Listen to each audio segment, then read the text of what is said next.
Hare Krishna, please accept my humble respects. Thank you for association. I'm going to talk about demigod worship today. The intention is not to offend anybody.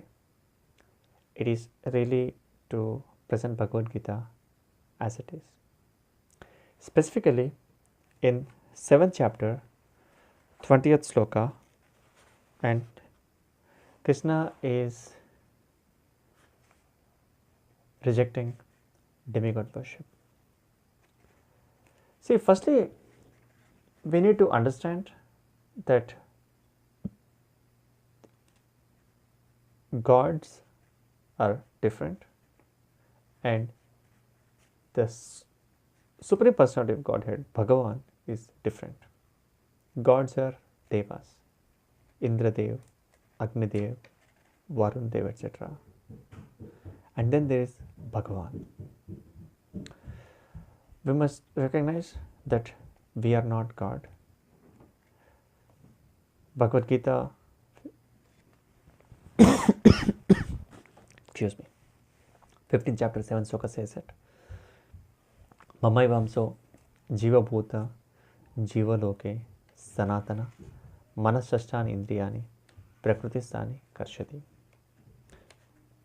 We are all struggling with our mind and our indriyas in the material world. We are not God. The modern Adi Shankaracharya's philosophy, firstly, the most important teaching of Adi Shankaracharya is Govindam Bhaja Govindam. Only Govinda can save you or save anybody, save me. Unfortunately, today in Andhra Pradesh and South India, pretty much all of India, the teachings of Adi Shankaracharya have been heavily twisted. Shankaracharya had said, find godly qualities in you. Today we are practically saying, I am Vishnu Bhagavan. How ridiculous is this? We are not Vishnu Bhagavan. We are a tiny speck of dust who are meant to serve Vishnu Bhagavan. So, all the different gods are different. Lord Shiva and Lord Vishnu are different. Yes, I am aware of the sloka which comes in Telugu Sandhya Vandanam. It goes something like Vishnu Rupaya Sivasya Siva Rupaya Visnasya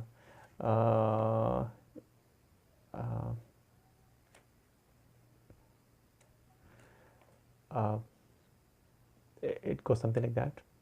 Yes, that is the sloka. However, the higher teachings of Bhagavatam supersede that sloka, and in Srimad Bhagavatam, first canto, second chapter, I think 22nd or 23rd sloka, it is clearly explained that Lord Shiva is the deity of ignorance, tamas. Lord Brahma is the deity of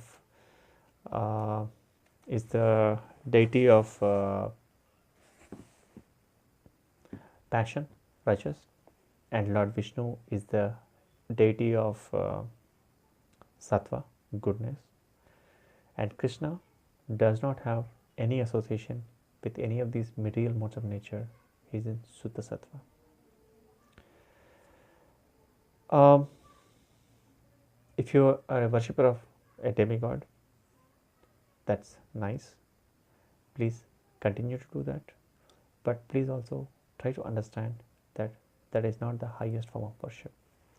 And this is what Krishna is discussing in Bhagavad Gita, 7th chapter, 20th sloka. And all this knowledge is available. If you just type Bhagavad Gita as it is, you'll get this. And if you type Srimad Bhagavatam as it is in Google, you'll get these slokas. Kamaistai hrutajnana prapadyante anya devata tam niyamamastaya prakrutya niyataya swayam. Those whose intelligence has been stolen by material desires surrender unto demigods. And I'm sorry, that's my kids who are doing arti downstairs, and I think my younger son is doing abhishekam to Lord Shiva. Please excuse me for the distraction. Those whose intelligence has been stolen by material desires surrender unto demigods and follow the particular rules and regulations of worship according to their own natures. Yo yo yam yam tanum bhakta shraddhayarchitum ichyati tasya achalam shraddham tam eva vidadhami aham. Krishna is saying, Krishna is in everyone's heart. As soon as one desires to worship some demigod, Krishna makes the faith steady so that the devotee can devote himself to that particular demigod.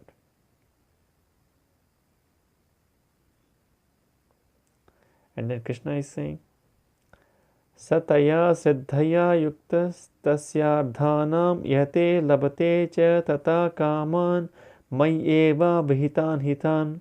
Endowed with such faith, the devotee endeavors to worship a particular demigod and obtains his desires.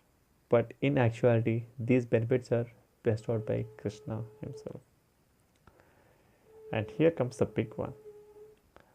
Antavattu phalam tesham tad bhavati alpamedasam deva devayajo yanti matbhakto yanti apimam. Men of small intelligence. The Sanskrit word is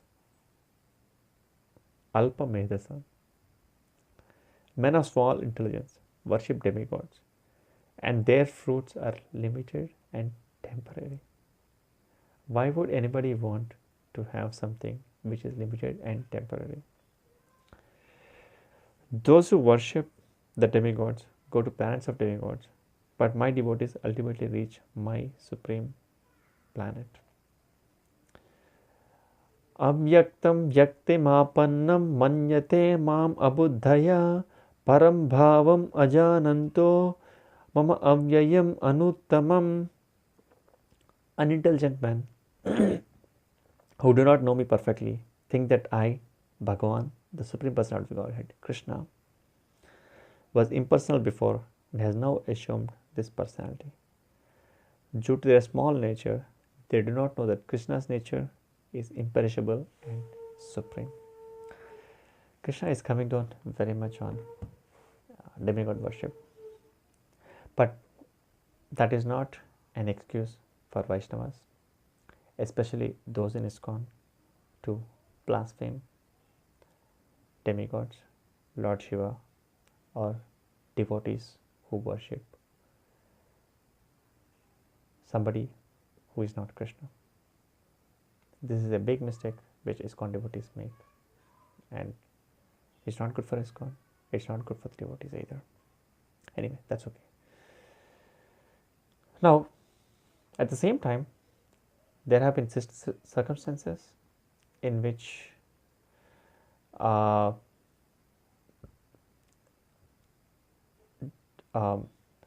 Vaishnavas did worship demigods for short-term benefits. For example, Lord Krishna made Arjuna worship goddess Durga Devi for victory in war. The best devotees are the gopis, gopikas of Vrindavan, who did not have any desire of their own and whose only desire was to serve Krishna. They wanted Krishna as husband. They did Katyayani Vrata. So that is a ritual to propitiate goddess Katyayani.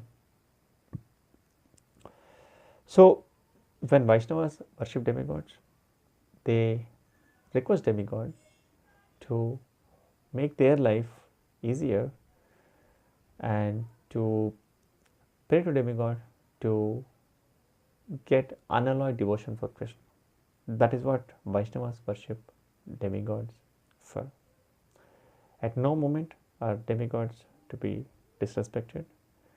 They are servants of God, or they are servants of Krishna, and they are to be given utmost respect. We may not worship, we may not worship them, but they are to be given utmost respect. So anyway, why bother with all these things, right? Krishna says in Bhagavadgita, he is complete God. And even if Krishna was not God, he did such beautiful pastimes like stealing butter, right? Krishna is there in everybody's heart, and he did such wonderful pastimes.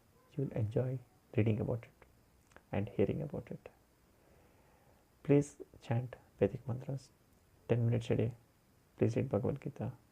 Please read Srimad Bhagavatam. These are super excellent scriptures. Thank you. Hare Krishna.